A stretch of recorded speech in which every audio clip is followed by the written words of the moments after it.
우리 주님의 은혜와 평화가 우리 가운데 있기를 바랍니다. 오늘은 부활절 세 번째 주일입니다. 주님이 부활을 하셨다는 소식을 접하였음에도 불구하고 제자들은 여전히 혼돈 속에 빠져 있었습니다. 주님의 예루살렘 입성과 그리고 성전 정화, 겟세마네 동산에서의 체포, 그리고 십자가 처형, 그리고 빈 무덤에 이르기까지 그 짧은 시간이 제자들에게는 영원처럼 느껴졌었는지도 모르겠습니다. 예수님과 더불어 새 하늘과 새 땅을 이루었던 꿈은 아침 안개처럼 흩어지고 공허함과 두려움과 환멸만이 그들을 사로잡고 있었을 것입니다. 그러나 그들을 더욱 침묵 속으로 빠져들게 만드는 것은 자기들의 나약함과 비겁함에 대한 슬픈 자각이었을 것입니다. 예수님과 함께라면 죽음의 자리조차 마다하지 않겠다고 다짐했지만 저항다운 저항 한 번 해보지 못한 채 고난의 현장에서 달아났던 자기들의 구부정한 뒷모습이 떠올랐을 것입니다. 이 모습들이 본문에 나오는 제자들만의 모습일까? 지난주에 우리는 예수님의 무덤이 비어있다는 사실을 발견한 막달라 마리아가 베드로와 요한에게 와서 이 사실을 알렸고 베드로와 요한은 급히 무덤으로 달려가 그 사실을 확인합니다. 제자 요한은 무덤 안에 남겨진 단서들을 주의 깊게 보고 부활에 관한 예수님의 말씀을 믿게 되었다. 반면에 베드로는 동일한 현장을 보고도 요한과 같은 믿음에 이르지 못했습니다. 그래야 베드로와 요한 두 사람은 무덤 안을 충분히 살펴본 다음 우리가 지난주일 마지막 요한복음 20장 10절에 보면은 자신들의 집으로 돌아갔다. 예수님의 부활에 관한 사실을 전하였습니다. 그것을 갖다가 받아들였습니다. 그것을 믿게 되었는데 어떻게 하여 그것으로 끝나버리고 집으로 돌아가 버릴까? 이것은 이 말씀을 읽는 독자로 하여금 우리를 너무 험하게 만듭니다. 그럼 요한이 믿었다는 믿음이 도대체 무엇일까? 오늘 본문을 시작하는 11절 원문에 보면은 헬라어로 그러나라는 뜻입니다. NIV 성경에 보면은 벗으로 시작합니다. 베드로와 요한이 집으로 돌아갔고 11절 그러나 막달라 마리아가 무덤 밖에서 다시금 홀로 남겨져 있습니다. 막달라 마리아는 아직도 누군가가 예수님의 시신을 훔쳐갔다고 생각하고 있습니다. 교회 전통에 따르면 막달라 마리아는 성매매 여인 출신으로 알려져 있지만 성경에는 그런 언급은 없습니다. 그녀는 난치병에 걸려 고생했는데 예수님께 치료받고 난 이후로 예수님의 제자가 되어 그분을 따라다닌 사람입니다. 그녀도 예수님을 사랑하였고 예수님도 그녀를 특별히 사랑했기 때문에 막달라 마리아는 예수님의 여인으로 오해되기도 했지만 그 역시 근거 없는 이야기입니다. 다만 분명한 것은 예수님을 아끼는 막달라 마리아의 마음만은 특별했다는 사실입니다. 그 사람이 특별했기에 사랑하는 사람을 잃은 슬픔도 특별했을 것입니다. 그런데 그분의 시신을 잃어버렸다니 얼마나 마음이 아팠을까? 베드로와 요한 두 제자는 무덤을 떠난 후에도 막달라 마리아는 무덤 밖에 서서 한참을 울었을 것입니다. 얼마나 울었을까? 막달라 마리아는 그 자리를 떠날 수가 없었습니다. 그렇게 사랑하는 주님이 죽은 것도 서러운데 죽은 시신조차 잃어버렸으니 얼마나 마음이 아팠겠습니까? 우리는 2014년 4월 16일 세월의 사건의 아픔을 기억합니다. 그런데 아직도 시신을 찾지 못한 5명의 유가족을 보면서 그 간절함과 슬픔을 조금이나마 우리가 알 수 있을 것 같습니다. 마리아도 아마 마찬가지였을 것입니다. 혹시나 싶어 무덤 안에 다시 한번 살펴보고 있었습니다. 남자 제자들처럼 차마 무덤 안으로 뛰어들어가지는 못하고 몸을 굽혀 무덤 속을 들여다봅니다. 아무도 없는 줄 알았는데 혹시나 싶어 또 다시 살펴봅니다. 그때 마리아가 깜짝 놀랐습니다. 12절에 보니까 예수님의 수위가 놓여있는 자리 양끝에 두 사람이 앉아있는 것입니다. 그들은 사람의 모습을 했으나 이 세상에 속한 사람처럼 보이지 않았습니다.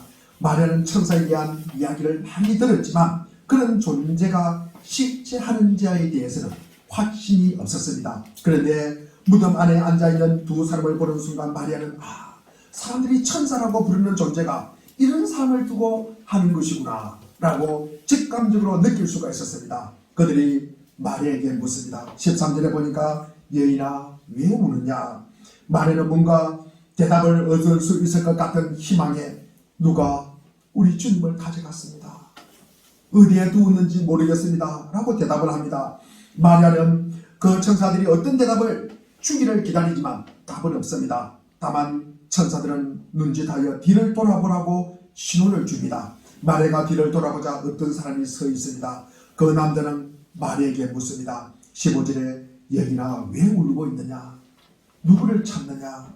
14절에 보니까 마리아는 그가 예수님인지를 알지를 못했습니다. 마리아의 눈에 고여있는 눈물 때문이었을까.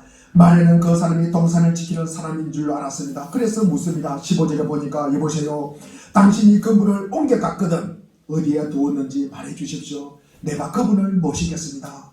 마리아는 예수님의 이름을 말하지 않았습니다. 자신이 말하고 있는 사람이 누구인지 모든 사람이 알고 있을 것이라고 생각했기 때문입니다. 그러자 그 사람이 낯익은 목소리로 마리아를 부릅니다. 16절에 마리아야 마리아야.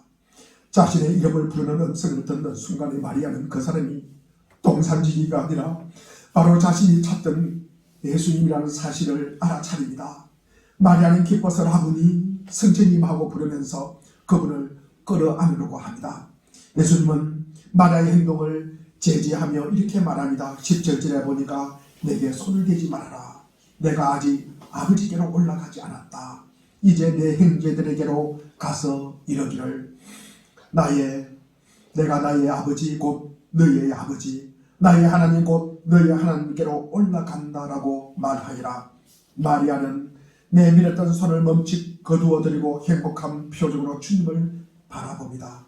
와락 끌어안아야 속이 시원할 것 같은데 잠시 그분을 바라보고 있으니 행복이 마음에 차오릅니다. 텅 빈 마음의 빈자리에 이제 뭔가가 가득 찬 느낌이 듭니다. 마음이 따뜻해지는 것 같습니다. 얼굴에는 눈물 자국이 아직도 선명한데 행복한 표정이 얼굴 가득 차오릅니다. 18절에 얼마 후에 마리아는 예수님의 분부대로 제자들에게 돌아가 내가 주를 보았다는 것과 자신에게 일어난 일들을 전해줍니다. 아마도 제자들은 막달라 마리아의 표정과 말과 행동을 보며 적잖이 놀랐을 것입니다. 겉으로 예수님을 사모하고 따라다니더니 결국 실성을 했구나 하고 생각하는 사람도 있었을 것입니다. 베드로와 요한은 우리가 돌아올 때 데리고 올 걸 여자를 무덤에 홀로 두고 오다니 우리가 저 여자를 미치도록 내버려둔 셈이구나 하면서 자책했을지도 모릅니다. 하지만 자세히 보니 실성한 사람이라고 하기는 너무나 정상적입니다. 그렇지만 또한 정상적이라고 하기는 뭔가 이상합니다. 발이 땅에 분명히 닿았는데 마치 공중에 떠 있는 사람 같습니다. 그의 제자들은 부활하신 주님을 뵙고 나서야 마리아의 감정을 이해할 수가 있었을 것입니다. 왜 그렇게 행복했는지, 왜 그렇게 좋아했는지, 왜 그렇게 달라 보였는지. 예수님을 싼 수위와 머리를 싼 수건들이 정리되어 있는 주변 단서들을 보면서 요한은 예수님의 부활을 믿었는데 10절에 어찌하여 집으로 돌아갔을까. 우리는 여기서 예수님의 무덤이 비어있음을 확인하는 것만으로 충분하지 못함을 알게 됩니다. 예수님이 부활했다는 증거를 손에 쥐고 있는 것으로는 충분하지 않습니다. 예수님이 부활했다는 사실을 머리에 담고 있는 것만으로는 충분하지 않습니다. 요한처럼 무덤에 남겨진 단서들을 보고 예수님이 부활했다는 사실을 받아들이고 믿는 것으로는 충분하지 못합니다. 그것으로는 마음의 빈자리를 채울 수가 없습니다. 그것으로는 우리의 눈물을 멈출 수가 없습니다. 그것으로는 우리의 표정이 바뀌지 않습니다. 그것으로는 우리의 삶에 변화가 없습니다. 그것으로는 실성한 것 치고는 너무나 정상적이지만 또한 정상적인 것 치고는 너무나 신비로운 변화가 일어날 수가 없습니다. 관조적인 삶을 통해 얻은 이 요한의 믿음은 아직도 온전한 것이 아니었습니다. 그 모든 것에 더하여 부활하신 주님을 만나는 것이 꼭 필요합니다. 예수님이 부활하셨다는 것을 역사적 사실로 믿는 것으로는 내 삶에 변화가 일어나지 않습니다. 부활하신 주님을 인격적으로 만나 부활의 현실이 내 삶으로 뚫고 들어와야 합니다. 그럴 때 부활의 소식은 나에게 복음이 되고 희망이 되고 생명이 되는 것입니다. 그 만남의 사건이 있어야만 부활의 능력이 내 삶 속에 뚫고 들어와 그 능력으로 드러날 수가 있는 것입니다. 지난주에 요한 이야기를 살펴보면서 관조적이고 묵상적인 삶이 얼마나 중요한지를 말씀을 드렸습니다. 일상에 흩어진 단서들을 차분히 깊이 들여다보고 그 단서들을 통해 하나님을 생각하고 영혼을 바라보고 하나님 나라를 생각하며 부활을 소망하는 태도가 필요하다는 말씀을 드렸습니다. 그러나 부활의 주변의 단서들, 수리와 정리된 수건들을 깊이 보는 것으로 거기서 끝난다면 기독교의 중요한 한 차원을 부정하는 잘못을 범하게 되는 것입니다. 만일 돌을 닦아서 영혼의 눈을 뜨면 된다고 생각한다면 그것은 기독교가 아닙니다. 우리가 노력만 하면 진리에 닿을 수 있다는 믿음은 기독교의 믿음이 아닙니다. 기독교의 신앙에는 우리의 노력으로 얻을 수 있는 것보다 훨씬 더 중요한 것이 있습니다. 기독교 신앙은 하나님께서 자신을 우리에게 드러내시냐만 우리도 그분을 제대로 알 수 있다는 것입니다. 하나님께서 자신을 낮춰 우리를 찾아오셔야만 우리가 그분을 만날 수 있다고 믿는 것입니다. 하나님께서 우리와의 관계를 열어주셔야만 우리가 그분과의 관계 안에서 살 수 있다고 받아들이고 믿는 것입니다. 기독교 신앙은 우리가 하나님을 더듬어 찾아갈 방도가 없다고 믿는 것입니다. 하나님을 더듬어 찾으려는 우리를 하나님께서 찾아오셔야만 가능하다고 믿습니다. 그래서 기독교를 계시의 종교라고 말하는 것입니다. 하나님의 계시가 없는 묵상적이고 간조적인 노력으로는 부족하다는 말씀입니다. 하나님과 인격적인 관계 만남 없이 주변에 흩어진 단서들을 보는 것으로는 충분하지 않다는 말씀입니다. 묵상적이고 관조적인 삶을 통해 하나님을 찾아가는 노력 분명히 마땅히 해야 하지만 하나님께서 우리에게 응답하지 않으시면 우리의 믿음은 단지 머리에만 머무는 믿음이 되고 말 것입니다. 자신을 드러내시고 우리에게 손을 내밀어 주시고 우리의 이름을 불러주시지 않는다면, 즉 응답이 없으시다면 사건과 지식에 머무는 신앙입니다. 이렇게 머리로 지식으로만 머물러 있는 믿음은 우리의 삶에 아무런 감동도 변화도 만들어내지 못하고 오직 집으로 가실 뿐입니다. 왜 우리는 우리의 삶에 아무런 감동도 변화도 만들어내지 못할까? 머리로 지식으로만 머물러 있는 믿음 때문입니다. 14절에 보니까 마리아는 왜 예수님을 알 수 없었을까? 우선 마리아는 자기의 슬픔에 도취되어 있었기 때문입니다. 그녀의 눈물이 눈을 가려서 예수님을 볼 수가 없었던 것입니다. 사랑하는 사람을 잃을 때 우리의 마음속에 슬픔이 깃들고 눈에는 눈물이 흐릅니다. 그러나 우리가 잊어서 안 될 한 가지는 그럴 때 우리의 슬픔 본질적으로 제멋대로라는 것입니다. 자기 위주라는 것입니다. 자기 감정이라는 것입니다. 우리가 생각하는 것은 자기의 고독과 슬픔과 손실과 실패와 그 황폐에 빠져 있는 것입니다. 이런 슬픔과 아픔을 나의 전부라고 받아들이기 때문입니다. 자신의 고독과 슬픔과 아픔이 이 세상 전부라고 생각하기 때문입니다. 그래서 우리는 자신을 위해서 우는 것입니다. 이런 아픔과 슬픔으로 인하여 자신을 위로하는 것입니다. 자기의 감정에 만족하게 하는 것입니다. 그것은 어쩌보면 자기 입장에서 볼 때 불가피하고 너무나 당연하기 일입니다. 그러나 동시에 우리의 눈물이 하늘나라의 영광과 영생의 영광에 대해서 우리를 가리게 해서는 안 된다는 말씀입니다. 눈물은 흘려야 하지만 슬퍼하고 아파해야 하지만 그 눈물을 통해 우리는 하늘 영광을 보아야 하는 것입니다. 그 눈물이 우리가 하나님을 바라보는데 장애가 되어서는 안 된다는 말씀입니다. 마리아는 두 번째로 그럴 땐 방향으로 바라보고 있는 것을 고집했기 때문에 예수님을 알아볼 수가 없었습니다. 마리아는 무덤을 바라보았습니다. 마리아의 관심은 무덤이었습니다. 무덤에 온 정신이 팔려 있었습니다. 무덤에 예수님이 계신다고 생각합니다. 그러니 예수님에게는 등을 돌리고 있었습니다. 우리도 흔히 그와 같은 일을 합니다. 문제가 생기면 온 정신을 그 문제에만 초점을 맞춥니다. 그럴 때 우리의 눈은 차릿한 무덤에 관심을 갖고 거기에 초점을 두게 되는 것입니다. 그러니 불길하고 그리고 안 되는 것만 생각합니다. 실패하고 부정적인 것만 생각합니다. 그러나 우리는 거기서부터 우리의 눈을 돌리도록 노력해야 합니다. 사랑하는 자는 이제 그곳에 없습니다. 거기에 있는 것은 그들이 다 써버리고만 신체뿐입니다. 그 신체는 인격이 아닙니다. 참된 인격은 하늘나라에서 예수님과 서로 맞대면 하는 친교 가운데 있습니다. 그리고 그것은 하나님의 영광 가운데 있는 것입니다. 슬픔이 우리를 엄습해 올 때 눈물이 가려 영광을 보지 못하게 해서는 안 된다는 말씀입니다. 무덤에만 정신이 빠져 하늘나라를 잊어버려서는 안 됩니다. 그렇다면 예수님은 어떻게 이 부활의 주님을 보지도 못하고 만나지도 못하고 그릇된 방향으로 향하는 그 문제를 해결하시는가? 우선 예수님께서 우리를 먼저 찾아와 부르셨다는 것입니다. 막달라 마리아가 부활하신 주님을 보고도 알지 못하다가 16절에 보니까 그분께서 마리아야 마리아야 하고 이름을 부르자 그제서야 그분이 누구인지 깨닫고 라보니라고 대답하는 대목입니다. 이름에는 호칭이나 기호 이상의 의미가 있습니다. 감옥에 들어가 본 경험이 있는 분들이 공통적으로 고백하는 이야기입니다. 감옥에 들어가 제수번호가 주어지고 이름이 아니라 그 번호가 호명될 때마다 마치 자신이 인간이라는 사실을 부정당하는 듯한 비참함을 느낀다고 합니다. 그러다가 누군가가 자신의 이름을 불러주면 마치 다시 인간이 된 듯한 감정을 느낀다고 합니다. 이러듯 이름은 의미 깊은 곳입니다.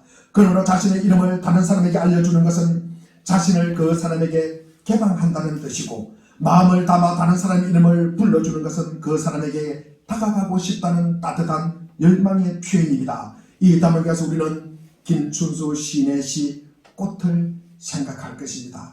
우리 다 같이 한 목소리로 천천히 우리 읽겠습니다. 시작. 내가 그의 이름을 불러주기 전에는 그는 나의 몸짓에 지나지 않았다. 내가 그의 이름을 불러주었을 때 그는 나에게로 와서 꽃이 되었다. 내가 그의 이름을 불러준 것처럼 나의 이 빛깔과 향기가 나는 누가 나의 이름을 불러다오. 그에게로 가서 나도 그의 꽃이 되고 싶다.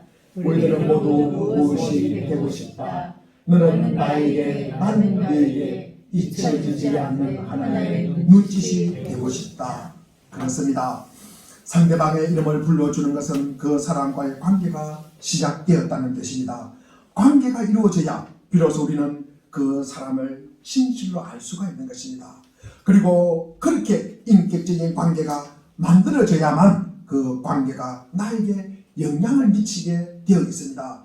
유명한 사상가 마틴 부부가 나와 너라는 책을 통해서 자연과의 공동생활, 사랑과의 공동생활, 그리고 정신적인 실제와의 공동생활을 통해서 진정한 인격적 관계가 참된 인간성의 회복에 있어서 얼마나 중요한지를 잘 안내해준 책입니다. 이런 점에서 볼 때 부활하신 주님께서 막달라 마리아의 이름을 불러주셨을 때 비로소 마리아가 주님을 보았다는 대목은 깊이 성찰해 보아야 할 대목입니다. 이게 바로 기독교입니다. 부활하신 주님은 마리아가 그분을 부르기 전에 이미 마리아 곁에 오고 계셨고 이미 관심을 가졌습니다. 우리는 에베소서 1장에서 지금 새벽 기도하는 이 창세기 전부터 우리를 택하시고 우리를 흠이 없게 하시고 그리고 우리를 예증하시고 우리를 아들이 되게 하시고 우리를 제사함 주시고 하늘의 신령한 복과 그리스도의 비밀을 깨닫게 하셨습니다. 그리하여 그의 이름을 우리의 이름을 불러주셨습니다. 마리아는 그분이 자기 이름을 부르는 것을 듣는 순간 그분이 누구신지를 알 수가 있었습니다. 이로써 참된 만남과 인격적 교제가 이루어지게 되었습니다. 두 번째 주목할 대목은 17절에 예수님이 자신을 와락케 안으로 가는 마리아를 제지하면서 내게 손을 대지 말아라. 내가 아직 아버지께로 올라가지 않았다라고 대답하는 대목입니다. 이 말이 무슨 뜻인지를 주석가들은 너무나 많이 고민합니다. 우리가 예수님의 의중을 다 알 수 없는 일이니 이 말씀의 뜻을 다 풀려는 욕심은 버리는 편이 훨씬 나을 것입니다. 다만 예수님이 마리아에게 그분을 대하는 방법을 바꾸도록 요청하고 있다는 사실은 우리가 분명하게 알아야 합니다.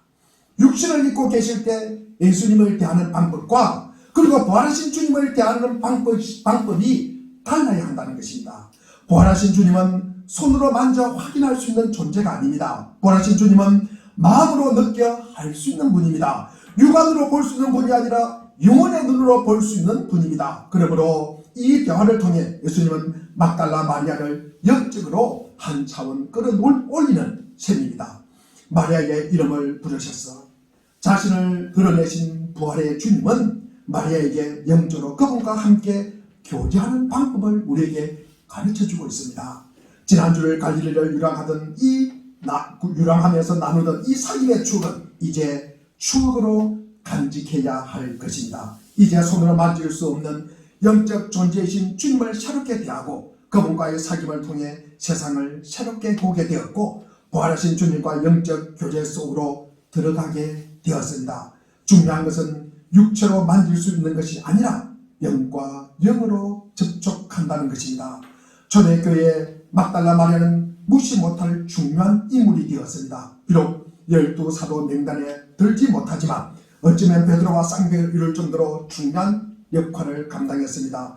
예수님의 제자로서 그분의 십자가에서의 죽음의 증인이요 무덤의 장소에서 증인으로 있었고 그분의 빈 무덤을 가장 먼저 발견했고 부활하신 주님을 맨 처음 만난 사람인 막달라 마리아는 초대교회 교인에게 매우 중요한 인물로 받아들여졌을 것입니다. 하지만 그 모든 것보다 부활하신 주님과의 밀도 있는 교제를 통해 오는 부활의 능력이 그녀의 삶 속에서 빛을 발했기 때문에 그녀는 존경을 받았을 것입니다. 그녀는 부활의 역사에 대한 증인일 뿐만 아니라 부활의 능력에 대한 증인이기도 했습니다. 부활하신 주님은 막달라 마리아에게만 나타난 것이 아닙니다. 나중에 이란 제자와 500의 형제와 모든 사도에게 나타나셨고 수많은 믿는 사람들에게도 나타났습니다. 예외적으로 손을 만질 수 있는 모습으로 나타나기도 했지만 대부분이 손으로 잡을 수 없는 방식으로 나타났습니다. 주님은 부활의 소식을 듣고 그분을 사모하며 기다리는 사람들을 찾아가셨어. 한 사람 한 사람 그들의 이름을 불러주셨습니다. 마음속에 들리는 세미한 음성에 귀 기울이는 사람들은 부활의 주님께서 부르시는 음성을 들었을 것입니다. 그리고는 그분과의 관계 속으로 들어가 그분과 영적으로 하나가 되어 살아갔습니다. 이로써 부활의 능력이 그들의 삶 속에서 살아 움직이게 되었습니다. 이 일은 지금도 계속되고 있습니다. 이 세상 끝날까지 지속될 것입니다. 부활하신 주님은 똑같은 메시지를 요한계시록에서 이렇게 전하고 있습니다. 계시록 3장 우리가 20절을 한번 읽겠습니다. 같이 큰 목소리로 읽겠습니다. 시작. 볼지어다 내가 문 밖에 서서 두드리노니 누구든지 내 음성을 듣고 문을 열면 내가 그에게로 들어가 그와 더불어 먹고 그는 나와 더불어 먹으리라. 아멘. 우리 주님이 먼저 문을 두드리고 계십니다. 우리 주님이 먼저 찾아오셔서 우리의 문을 두드리고 계십니다. 아멘. 나의 이름을 부르시는 그분의 음성을 알아듣고 나아가 문을 열면은 영적 관계가 시작되는 것입니다. 그분이 내 삶 속에 들어오셔서 그분은 나와 함께 먹고 나는 그분과 함께 먹습니다. 함께 더불어 살아가게 됩니다. 부활의 주님과 내가 일심동체가 되는 것입니다. 이로써 무덤 밖에 서서 울고 있던 막달라 마리아와 같은 우리의 삶에 변화가 생겨납니다. 죽음의 세력이 힘을 떨치던 우리의 삶에 부활의 능력과 생명의 능력이 득시하는 것입니다. 공동묘지처럼 암울했던 우리의 삶이 잔치집으로 변하게 되는 것입니다. 사는 물된 동상교회 교우 여러분은 자신의 이름을 불러주시는 그분을 만났습니까? 혹시 아직도 예수 그리스도가 낯설고 저 멀리 계신 분처럼 느껴지는 것은 아닙니까? 그분에 대해 알기는 하지만 그분을 세계 3대 성인으로 존경하기는 하지만 그리고 그분의 인류의 스승으로 존경받아 마땅하다는 사실을 인정하지만 거기서 멈춰 서 있는 것은 아닙니까? 그냥 마음의 편안함과 위로나 받자는 것입니까? 혹은 인격 수양을 위한 것입니까? 만일 우리의 신앙이 여기서 그친다면 우리는 선물을 받고서 선물 포장지에 만족하고 있는 아이와 별로 다를 바가 없을 것입니다. 부활하셔서 지금도 우리 마음속에서 우리의 이름을 부르고 계신 그분을 만나야 합니다. 나, 너 할 것 없이 우리 모두는 그 음성을 오래전부터 들어왔습니다. 여러분 가운데 어떤 분은 그 음성을 듣고 지체 없이 응답하여 문을 열고 주님을 영접해 들었을 것입니다. 어떤 분은 그 음성을 무시하고 외면한 채 오랜 세월을 지나오다가 끝내 항복하고 주님을 영접했을 것입니다. 또 어떤 분은 아직도 응답하기를 거부하고 있을지도 모릅니다. 몸은 교회에 와 있으나 마음으로는 그 음성에 응답하지 않고 있을지도 모릅니다. 그렇다면 믿는다고 말하지만 그 사람의 삶 속에는 생명의 능력이 아니라 죽음의 세력이 더 강하게 활동하고 있는 것입니다. 우리 주님이 부르시면, 우리 주님이 문 밖에 서서 문을 두드리면 사랑하는 교우님들은 어떻게 하시겠습니까? 이제 그 음성에 응답하시기를 바랍니다. 막달라 마리아가 주님의 음성을 듣고 부활하신 주님을 만났던 것처럼 그분의 음성에 응답하시기를 바랍니다. 그분과 사귀는 삶을 시작하시기를 바랍니다. 한 집에 살면서 여러분은 그분과 함께 먹고 그분은 여러분과 함께 먹게 하십시오. 그러면 우리의 삶이 바뀔 것입니다. 무덤에서 울던 마리아가 기뻐 뛰며 제자들에게 달려간 것과 같은 변화가 일어날 것입니다. 눈물은 그치고 억제할 수는 없는 기쁨에 사로잡힐 것입니다. 그것이 믿음입니다. 그것이 구원입니다. 그것이 영생입니다. 그것이 천국입니다. 오늘 본문은 실제로 예수님께서 아버지에게로 돌아가시는 도상에서 일어난 일입니다. 마지막 가시면서 지금까지 예수님께서 제자들에게 하신 말씀이 그대로 이루어졌음을 확인시켜주는 장면입니다. 이라여 오늘 본문에서 마리아는 내가 주님을 보았다는 소식을 갖고 나갔던 것입니다. 히브리서 12장 14절을 우리가 한번 읽어보겠습니다. 같이 읽겠습니다. 시작. 모든 사람과 더불어 화평함과 거룩함을 따라 이것이 없이는 아무도 주를 보지 못하리라. 아멘. 모든 사람과 더불어 화평함과 거룩함을 따르라. 이것 없이는 아무도 주를 보지 못하리라. 즉 주를 볼 수 있는 자는 화평함과 거룩함이 있어야 합니다. 하나님과 화평을 이루며 이웃과 화평을 이루며 세상에서 구별된 삶을 사는 거룩함이 있어야 합니다. 마리아가 이런 삶을 살았다는 의미입니다. 마리아의 그 메시지 속에는 바로 기독교의 본질이 있습니다. 그리스도인은 본질적으로 나를 주님께서 부르셨다. 나를 주님께서 부르셨다. 그리고 내가 주를 보았다라고 말할 수 있는 사람을 일컫는 것입니다. 이런 사람을 우리가 그리스도인이라고 말합니다. 나를 주님께서 부르셨다. 그런 소명이 있어요. 그리고 내가 주를 보았다. 내가 주님을 본 사람은 그 사명을 갖고 이 땅에서 살아가는 것입니다. 기독교는 예수님에 대해 알고 있다는 것을 뜻하는 것이 아니라 예수님을 아는 것을 뜻합니다. 내가 예수님에 대해 논하는 것을 뜻하는 것이 아니라 내가 예수님을 만나는 것을 뜻합니다. 그리고 예수님께서 살아계시다는 체험의 확실성을 뜻하는 것입니다. 우리가 날마다 살아가면서 예수님을 만나는 귀한 은혜가 우리에게 있기를 바랍니다. 우리는 기억해야 합니다. 부활하신 주님은 막달라 마리에게 하셨던 것처럼 들릴 듯 말 듯 나직한 목소리로 결코 포기하지 않으시며 우리의 이름을 부르고 계신다는 사실입니다. 나와 함께 살자. 나와 함께 놀자. 나와 함께 눕자. 나와 함께 쉬자. 나와 함께 먹자. 나와 함께 일하자. 나와 함께 살고 지자고 우리의 이름을 부르고 계십니다. 그렇게 그분과 함께 살아 참되고 영원한 삶을 누리자고 부르십니다. 그 부름을 여러분은 어찌 하시겠습니까? 기도하겠습니다.